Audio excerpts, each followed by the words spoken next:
दोस्तों आज हम बात करने वाले हैं हाईवे हिप्नोसिस के बारे में। दोस्तों ये वीडियो इतना इम्पोर्टेंट है कि अगर आपने इस हाईवे हिप्नोसिस को समझ लिया तो हाईवे पर आपकी जिंदगी काफी हद तक सेफ हो सकती है।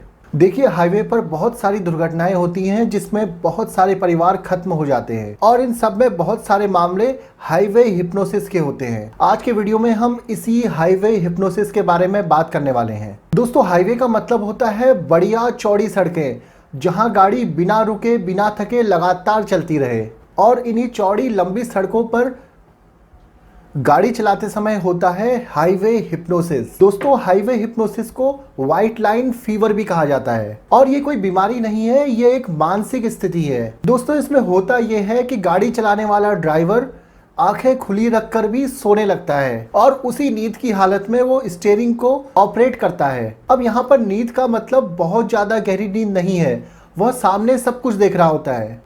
दोस्तों 1921 में पहली बार इसका जिक्र एक आर्टिकल में किया गया था और 1929 में इस पर एक स्टडी भी कराई गई और 50 के दशक के आसपास इस सिद्धांत को रोड एक्सीडेंट से जोड़कर देखा जाने लगा। साल 1963 में अमेरिका की स्टागर्स यूनिवर्सिटी में काम करने वाले मनोवैज्ञानिक G.W. विलियम्स ने पहली बार हाईवे हिप्नोसिस का नाम का शब्द गढ़ा था।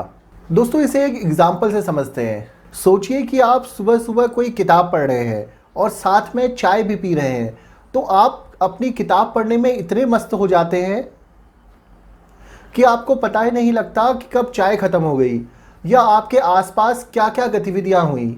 इसी तरह से हाईवे हिप्नोसिस में भी गाड़ी चलाते हुए जब हमें यह ध्यान नहीं रहता कि आसपास की गतिविधियों में क्या हो रहा है, तो उस समय यह स्थिति अत्यंत भयावह हो जाती है। इसका मतलब यह है कि हम एक ही स्थिति में चले जाते हैं। दोस्तों हाईवे हिप्नोसिस में होता क्या है, चलिए एक और उदाहरण से समझते हैं। मानिए कि आप शहर की एक भीड़ भाड़ वाली जगह पर अपनी गाड़ी लेकर चलते हैं, तो वहां पर अन्य वाहन भी आते हैं, स्पीड ब्रेकर भी आता है और सिग्नल्स भी आते हैं, और इन सब के बीच में आप रुकते हुए, देखते हुए और अगल बगल की चीजों को ध्यान रखते हुए चलते हैं। परंतु हाईवे या एक्सप्रेसवे के केस में ऐसा नहीं होता है। यहाँ दूर दूर तक सड़कें बिल्कुल खाली रहती हैं, आसपास की गतिविधि बहुत कम होती है। तो आपका दिमाग एक ऐसी स्थिति में पहुंच जाता है जहां वो लंबी सड़कों के अलावा आसपास होने वाली गतिविधियों पर ध्यान नहीं दे पाता है। दोस्तों हाईवे हिप्नोसिस की स्थिति में गाड़ी पर ड्राइवर का पूरा कंट्रोल रहता है, लेकिन उसे अपने आसपास का कुछ भी ध्यान नहीं रहता। इसकी वजह है इनएक्टिविटी यानी निष्क्रियता। जब हम साइकिल से चलते हैं तो ऑटोमेसिटी काम करती है, लेकिन हम मानसिक रूप से निष्क्रिय नहीं होते हैं, क्योंकि साइकिल चलाते वक्त हम कुछ ना कुछ शारीरिक मेहनत जरूर कर रहे होते हैं और अमूमन हम थोड़ी या भीड़ भाड़ वाली जगह पर साइकिल चला रहे होते हैं, इसलिए हमारा कंसंट्रेशन भी ज़्यादा रहता है। और यही मामला बड़ी गाड़ी के साथ भी है। जब हम शहरों में गाड़ी चला रहे होते हैं तो ट्रैफिक के चलते हम पूरी तरह सजग होते हैं। शहरों में सफ़र भी छोटा होता है, इसलिए हमारा दिमाग पूरी तरह एक्टिव रहता है। लेकिन हाईवेज पर दूर दूर तक कोई एक्टिविटी नहीं हो रही होती है, सिर्फ गाड़ियां चल रही होती हैं। एक जैसा माहौल होता है और घंटों तक ऐसा ही बना रहता है। और ऐसे में ऑटोमेसिटी की वजह से हम गाड़ी तो चला रहे हैं, लेकिन हमारा ब्रेन स्विच ऑफ हो सकता है, यानी कि उसकी सजगता बेहद कम हो सकती है। हाईवे हिप्नोसिस की स्थिति में गाड़ी चला रहे व्यक्ति का दिमाग थोड़ी देर या घंटों के लिए भी इसी स्थिति में बना रह सकता है।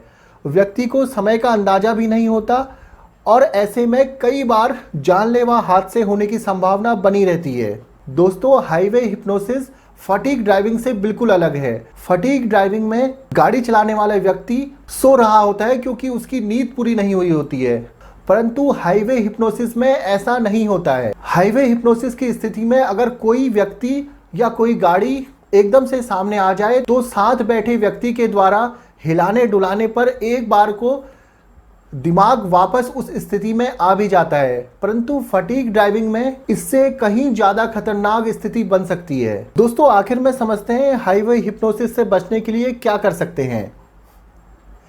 हाईवे पर गाड़ी से लंबा सफर तय करते वक्त थोड़ी थोड़ी देर बाद में ब्रेक लेना चाहिए। कार से बाहर आकर अगर संभव हो तो थोड़ा चल फिर लेना चाहिए। कई बार एक्सपर्ट्स ये भी सलाह देते हैं कि लंबी दूरी के लिए गाड़ी चलाते वक्त को पैसेंजर के साथ थोड़ी बहुत बात करते रहनी चाहिए। कॉफ़ी, चाय वगैरह पी लेने से भी कुछ सजगता आती रहती है। दोस्तों, आज के वीडियो में इतना ही। आपको आज का वीडियो कैसा लगा मुझे कमेंट बॉक्स में ज़रूर बताइए। इसी तरह की वीडियोस को देखते रहने के लिए चैनल को सपोर्ट कीजिए और सपोर्ट के लिए चैनल को लाइक, शेयर और सब्सक्राइब जरूर कीजिए। मिलता हूं आपसे नेक्स्ट वीडियो में, तब तक अपना ख्याल रखिए। धन्यवाद।